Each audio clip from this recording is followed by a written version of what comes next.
Hi, இன்னைக்கு தளபதியோட birthday. Happy birthday அண்ணா. எங்களுக்காக நீங்கள் அரசியல் ஃபீல்டில் வந்திருக்கீங்க. நீங்கள் சக்ஸஸ் ஆகணும் அப்படின்னு நான் வேண்டிக்கிறேன். அப்படியே டைஹார்ட் ஃபேன்ஸ் எல்லாருக்குமே ஒரு ரிக்வஸ்ட். அவர் எல்லாருமே என்ன சொல்லியிருக்காரு அப்படின்னு பார்த்தீங்கன்னா, அலப்பற பண்ணாமல் மக்களுக்கு நல்லது பண்ணுங்க, உங்களோட டைம் அதில் ஸ்பெண்ட் பண்ணுங்க அப்படின்னு சொல்லியிருக்காரு. நீங்கள் ஒரு உண்மையான தளபதி ரசிகனாக இருந்தால் இந்த சேலஞ்ச் அக்செப்ட் பண்ணிக்கோங்க. நாட்டுக்கு ஏதாவது நல்லது பண்ணி அதை உங்களோட இன்ஸ்டாகிராம் பேஜில் போஸ்ட் பண்ணுங்க. தளபதி பர்த்டே சேலஞ்ச் அக்செப்டட் அப்படின்னு அதில் நீங்கள் மென்ஷன் பண்ணுங்க. நீ என்ன பண்ண போற அப்படின்னு கேட்குறீங்களா? நாட்டோட நம்பர் 1 அரசு மருத்துவமனையில ஆக்சிஜன் சிலிண்டர் இல்ல.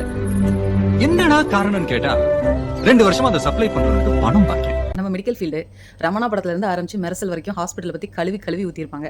இதுல எது நல்லது எது கெட்டது, ஒரு ஹாஸ்பிட்டல்னா எப்படி இருக்கணும், எப்படி ஸ்டாண்டர்ட்ஸ்னா என்னங்க, இது மக்களுக்கு தெரியவே தெரியாது. தமிழன் படத்துல பாத்தீங்கன்னா தலைவர் சொல்லியிருப்பாரு, நம்ம வந்து ரூல்ஸ் ரெகுலேஷன்ஸ் என்னங்கிறத மக்கள்கிட்ட கொண்டு போயிட்டோம்னா மீதி என்னங்கிறத அவங்களே பார்த்துப்பாங்க. ஸோ இன்னைக்கு தளபதியோட பர்த்டே அன்னைக்கு நான் இதை ஸ்டார்ட் பண்றேன். டெய்லி ஒரு வீடியோ, ஒரு ப்ராப்பர் ஹாஸ்பிட்டல்னா எப்படி இருக்கணும், அவங்களோட ஸ்டாண்டர்ட் ஆஃப் ட்ரீட்மெண்ட் எப்படி இருக்கணும் அப்படிங்கிறத பற்றி நான் பேச போகிறேன். இதுக்கு உங்களுடைய ஆதரவு இருக்கும்னு நான் நம்புறேன். ஒருத்தராவது கமெண்ட் பண்ணி நீங்கள் சப்போர்ட் பண்ணீங்கன்னா எனக்கு ரொம்ப சந்தோஷம். நான் தளபதி பர்த்டே சேலஞ்ச் அக்செப்ட் பண்ணிக்கிறேன். ஒரு பெஸ்ட் ஹாஸ்பிட்டல், ஸ்டாண்டர்ட் ஹாஸ்பிட்டல் எப்படி இருக்கணுங்கிறத டெய்லி வீடியோ போடுறேன். வழக்கம் போலவே இந்த முயற்சிக்கு எனக்கு சப்போர்ட்டே இல்லை, என்கரேஜ்மெண்ட்டே இல்லை அப்படின்னாலும் பரவாயில்ல. உங்களை டிஸ்கரேஜ் பண்ணுறதுக்குன்னு ஒரு கூட்டம் கண்டிப்பாக இருக்குங்க. உன்னால் இது முடியாது, உன்னால் அது முடியாது, இது சரியில்லை, அது சரியில்லை, இது ஓடாது எல்லாம் சொல்லுவாங்க. பட் அதெல்லாம் எடுத்துக்காதீங்க. உங்களுக்குள்ள ஒருத்தன் இருப்பான், உங்களுக்குள்ள ஒருத்தி இருப்பா. அவன் என்ன சொல்கிறான், அவன் என்ன சொல்கிறான், அதை மட்டுமே கேளுங்க.